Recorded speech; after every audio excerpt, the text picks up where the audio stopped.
नमो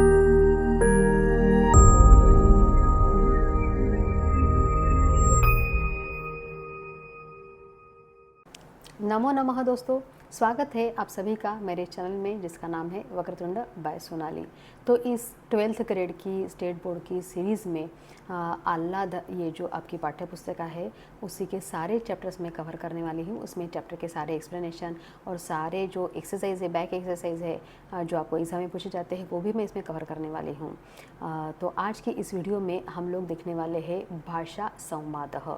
अगर आप चैनल पर नए हैं तो जल्दी से चैनल को सब्सक्राइब कीजिए और बेल आइकन दबाइए ताकि आने वाली वीडियोस की जानकारी आपको मिलती रहे। और चलिए शुरू करते हैं भाषा संवादः। ये तृतीय मंडल का पहला ही पाठ है भाषा संवादः। इसकी भूमिका पहले देख लेते हैं। शब्द व्युत्पत्ति शास्त्रम इति संस्कृत भाषायाः विशेषः, यानी शब्दों का व्युत्पत्ति शास्त्र यह संस्कृत भाषा की विशेषता है। यास्क मुनिना रचितं निरुक्तं व्युत्पत्ति शास्त्र विषयकः आद्यः ग्रंथः, यानी यह यास्क मुनि द्वारा रचित यास्क मुनिना रचितं निरुक्तं व्युत्पत्ति शास्त्र विषयकः आद्य ग्रंथः। यास्क मुनि द्वारा रचित निरुक्त यह व्युत्पत्ति शास्त्र विषयक का सबसे पहला ग्रंथ है। तस्य आधारेण शब्दमूलानाम अन्वेषणम रोचकम, तो इसके द्वारा शब्दों के मूल की खोज करना अत्यंत रंजक होता है।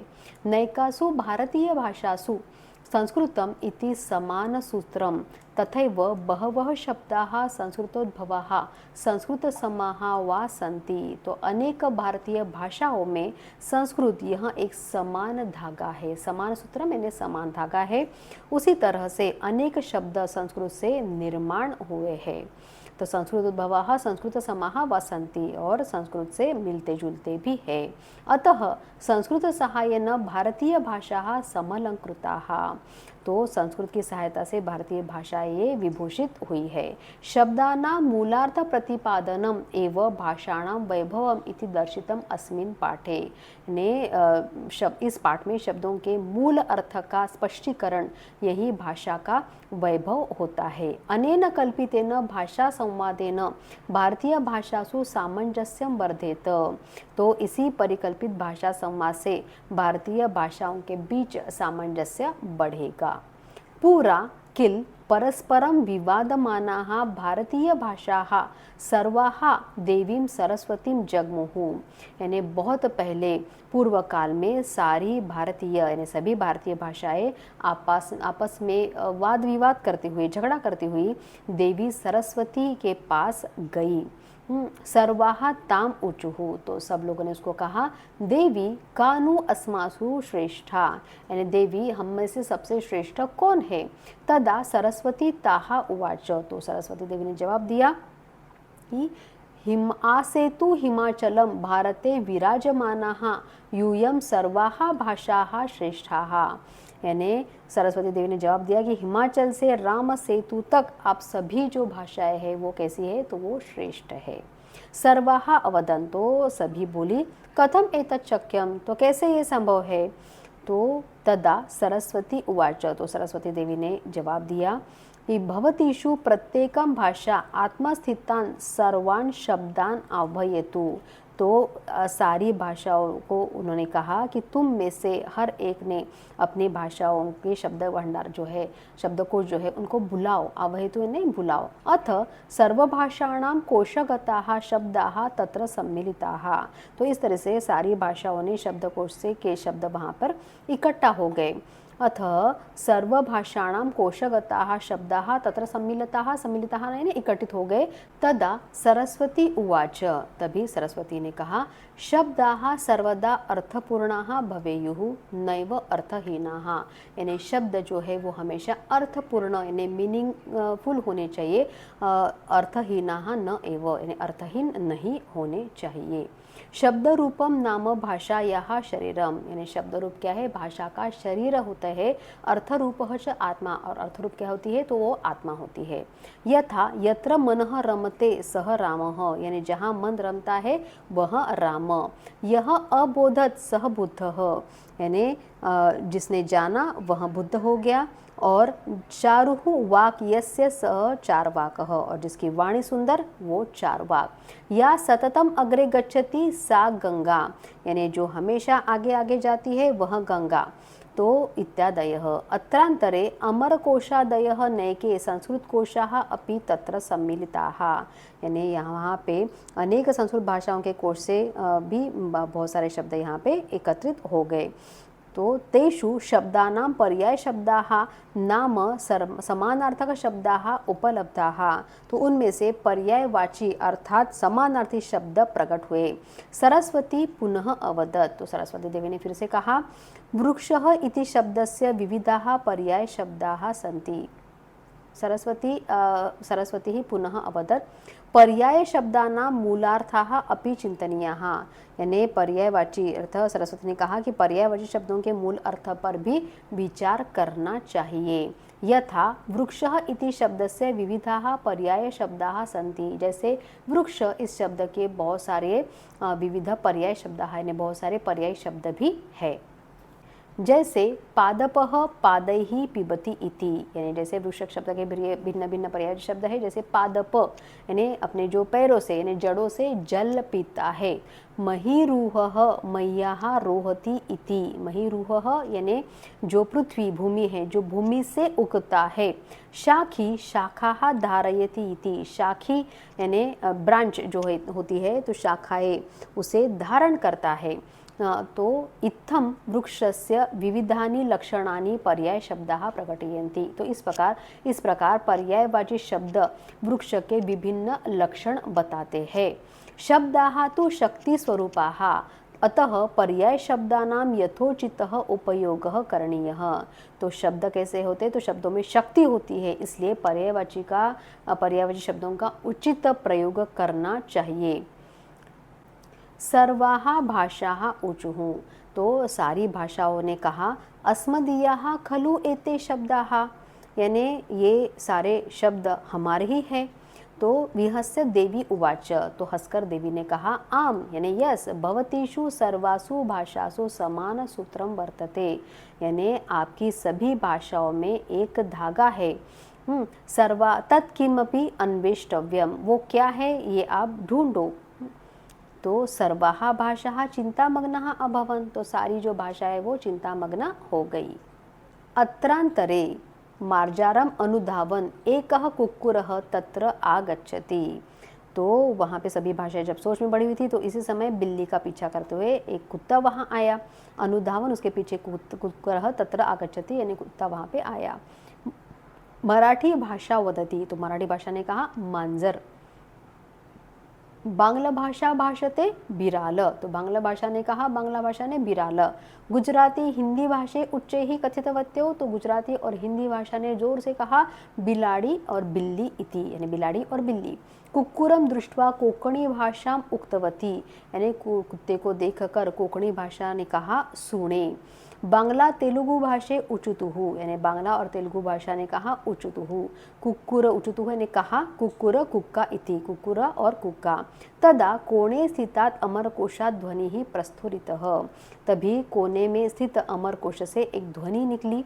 ओतुर्बिडालो मार्जारो वृषदंशक आखुभुक्, कौलेयकः सारमेयः कुक्कुरो मृगदंशकः, शुनको भशकः श्वा स्यादलर्कस्तु स योगितः, श्वा विश्वकद्रुर्मृगया कुशलः सरमा शुनिः। तदा संस्कृतेतर भाषाः अमरकोशस्थ शब्दानां निज शब्दैः साम्यं दृष्ट्वा चकिताः अभवन्, तो तभी अमरकोश के शब्दों की अपनी भाषाओं के शब्दों में समानता देखकर गैर संस्कृत भाषाओं को बहुत ही आश्चर्य हुआ। सरस्वती उवाच, तब सरस्वती देवी ने कहा, चिंतयन्तु किल, यानी जरा सोचो। संस्कृतेतर शब्देषु कुत्रचित् वर्णानां क्रमः विपर्यस्तः, कुत्रचित् वर्णाः लुप्ताः, कुत्रचित् नूतनवर्णाः आगताः, किंतु समानसूत्रत्वं तथैव। जरा सोचो कि गैर संस्कृत शब्दों में कहीं पर शब्दों का उल्टा क्रम उल्टा दिया गया है, कहीं कहीं अक्षर लुप्त हो गए हैं, तो कहाँ कहाँ नए वर्ण आ गए हैं, परंतु समान धागा वही है। तो सारी भाषा जो है चिंतन मग्नासु सर्वासु भाषासु सरस्वती पुनर्वदति उक्तम च, तो सभी भाषा सोच में पड़ी हुई थी कि सरस्वती ने कहा वर्णागमो वर्ण विपर्यः च द्वौ चापरो वर्ण विकार नाशौ धातोः तदर्थ अतिशयन योगः तद उच्यते पंचविधिम निरुक्तम। यानी निरुक्तकार तो अमरकोश की शब्दों की समानता देखकर सारी भाषाएं जब सोच में पड़ गई थी तो सरस्वती देवी ने कहा कि विचिंतन मग्नासु सर्वासु भाषाहु सरस्वती पुनर्उवाच। जरा सोचो कि गैर संस्कृत शब्दों में भी अक्षरों का क्रम उल्टा दिया गया है, तो कहीं नए अक्षर आए हुए हैं, कहीं कहीं अक्षर लुप्त हो गए हैं, लेकिन समान धागा वही है। तो नए वर्णों का आना, वर्णागमो वर्ण विपर्यः च, नए वर्णों का आना और वर्णों का विपरीत क्रम से आना, साथ ही अन्य दो अर्थात वर्ण का परिवर्तन तथा वर्णों का नाश, ये शब्द के विशेष अर्थ के साथ संयुक्त होना, यही निरुक्त के 5 प्रकार कहलाते हैं। तो यही निरुक्त के 5 प्रकार बताए गए हैं। इति निर्वचनस्य पंचविधा सन्ति, तो निर्वचन के ये 5 प्रकार, निरुक्त के 5 प्रकार कहलाते हैं। यह निर्वचन की व्याख्या के 5 प्रकार है। निर्वचन सिद्धांतम अनुसृत्य सर्वेषां शब्दानां निर्वचनम भवितुम अर्हति एव, यानी निर्वचन सिद्धांत के अनुसार सारे शब्दों की व्याख्या हो सकती है। अतः एव यास्कमुनि वदति, इसलिए यास्काचार्य कहते हैं न तू एव न निर्ब्रूयात्, तो नहीं ऐसा नहीं बोलना चाहिए। सर्वाः भाषाः तां पपृच्छुः, तो सारी भाषा ने उससे पूछा किम नाम निर्वचनम, यानी निर्वचन क्या है, का च तस्य आवश्यकता, और उसकी आवश्यकता क्या है। इति सरस्वती जगात, तो सरस्वती ने कहा निशेषेण वचनम निर्वचनम इति उच्यते, यानी शब्दों का सब ओर से विचार करना तथा उसका अर्थ स्पष्ट करना ही निर्वचन कहलाता है। तो शब्दानां मूलम तथा तेषां अर्थः एतयोः स्पष्टीकरणं नाम निर्वचनम, यानी शब्दों का सब ओर से विचार करना तथा उसका अर्थ स्पष्ट करना ही निर्वचन कहलाता है। स एव निरुक्त ग्रंथ से प्रतिपाद्य विषयः, और यही इस निरुक्त ग्रंथ का मुख्य विषय है। भाषा प्रति अपृच्छन्, तो भाषाओं ने कहा फिर पूछा कि किंतु शब्दकोशाः शब्दानां अर्थान् तु प्रकाशयन्ति एव, तर्हि निरुक्तस्य किं महत्वम, तो शब्दकोश यानी शब्दकोश शब्दों का अर्थ बताते हैं, तो फिर निरुक्त यानी व्युत्पत्ति का क्या इंपॉर्टेंस है, क्या महत्व है। सरस्वती प्रत्यवदत, तो सरस्वती देवी ने जवाब दिया शब्दकोशाः अर्थ प्रकाशकाः इति तु सत्यम एव, यानी शब्दकोश जो है वो शब्दों की व्याख्या करते हैं, ये सत्य है। किंतु ते शब्दानां वर्तमानम अर्थम एव प्रकाशयन्ति, लेकिन वो शब्द सिर्फ पारंपरिक अर्थ की व्याख्या करते हैं। निरुक्तम तो शब्दानां निर्मिते है इतिहासम निशेषम कथयति, और तथापि निरुक्त जो है वो शब्दों की निर्मिति का पूरा अर्थ समझाता है। भाषाः ऊचुः, तो सारी भाषाएं बोली सम्यक अवगतम अधुना, यानी अभी हम लोग बेहतर समझते हैं। लौकिक वैदिक संस्कृत शब्दानां निर्वचनम कर्तुम शक्यते, वैदिक संस्कृत शब्दों की व्युत्पत्ति बताई जा सकती है और लौकिक भी बताई जा सकती है, लेकिन भारतीय भाषा स्थितानां शब्दानां निर्वचनम कर्तुम शक्यम, लेकिन भारतीय भाषाओं में जो शब्द है उनका निर्वचन किया जा सकता है क्या। सरस्वती स्मितम कृत्वा उक्तवती, तो सरस्वती हंसते हुए हंसकर बोली अथ किम, हाँ तो पश्यन्तु सर्वाः भवत्यः, देखो तुम सब, अहम एकम संस्कृत शब्द वदामि, यानी मैं एक संस्कृत शब्द बोलती हूँ। तस्य कृते स्वान स्वान शब्दान झटिति वदन्तु, तो उसके लिए अपने अपने शब्द जल्दी बोलो। तो सरस्वती देवी ने कहा भ्रमरः, भ्रमरः यानी जिसको हम लोग बोलते हैं हनी बी, इंग्लिश में बोलते हैं हनी बी। तदा भाषाः भ्रमरवाचकैः शब्दैः युगपत गृञ्जनं चक्रुः, तो जैसे ही उन्होंने कहा भ्रमर, तब सभी भाषाओं ने भ्रमरवाचक शब्दों से गुंजायमान हो गई। तो किस किस ने अभी क्या कहा, तो भूंगा कहा, मराठी भाषी वाली ने भूंगा कहा, फिर भमरो गुजराती ने कहा, ब्राह्मोर बांग्ला ने कहा, भरिंग पंजाबी ने कहा, बूमरो कश्मीरी ने कहा, भमरो पाली ने कहा, भवरा हिंदी ने कहा, भोमोरा असमिया ने कहा, और भ्रमरुमो तेलुगु ने, और भर उड़िया ने कहा।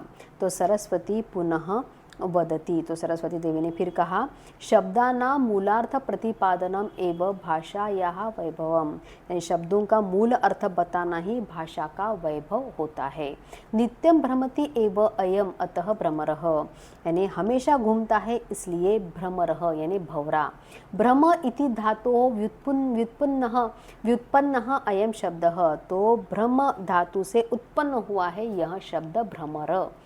तो अधुना अवलोकयन्तु सर्वान् एतान् शब्दान्, तो अभी इन सारे शब्दों को इसलिए इन सारे शब्दों को अच्छे से समझो। अवलोकयन्तु यानी देखो, सर्वान् एतान् शब्दान्। निर्वचन सिद्धांतेन स्पष्टतया अवगम्यते यत् शब्दस्य क्व मूलम, तो निर्वचन सिद्धांत से स्पष्टता से समझा जा सकता है कि शब्द का मूल क्या है, यानी बेसिक शब्द क्या है, कहाँ से आया है, कौन से धातु से बना हुआ है। कीदृशः च विन्यासः, यानी शब्दों का मूल क्या है, यह कैसे बना हुआ है, विन्यासः यानी कैसे बना हुआ है, कुत्र समानता यानी इसमें कहाँ समानता है, किमु भेदः क्या हाँ भेद है। तो तर्कयन्तु सम्यक यानी इसके बारे में सोचो। यूयम सर्वाः भगिनी भावम भजद्वे, यानी तुम सब में, तुम सारी भाषाओं में भगिनी भावम भजद्वे, भगिनी भाव होना चाहिए यानी बहनचारा होना चाहिए। न कापि श्रेष्ठा कनिष्ठा वा, कोई भी श्रेष्ठ नहीं है या कोई भी निम्न नहीं है। यदा यदा एतादृशः संभ्रमः अहम भावः वा युष्माकं मनसि उद्भवेत्, जब जब तुम्हारे मन में ऐसा भ्रम या अहंकार उत्पन्न हो, तदा तदा युष्माभिः शब्दानां मूलं प्रति गंतव्यम, तब तुम्हें शब्दों के मूल में जाना चाहिए। सरस्वत्याः वचनं श्रुत्वा सर्वाः भारतीयभाषाः भगिनीभावम् अवगम्य संवदितुम् उद्यताः, तो सरस्वती के ये वचन सुनकर सभी भाषाएं भगिनी भाव यानी बहनचारा जानकर संवाद करने लगी। तो यहाँ पे हम लोगों ने पाठ का एक्सप्लेनेशन पूरा कर लिया है। तो अभी पार्ट 2 में हम लोग इसके देखने वाले हैं सारे इंपॉर्टेंट क्वेश्चन आंसर। तो मिलते हैं नेक्स्ट वीडियो में, तब तक के लिए पुनर्मिलामः।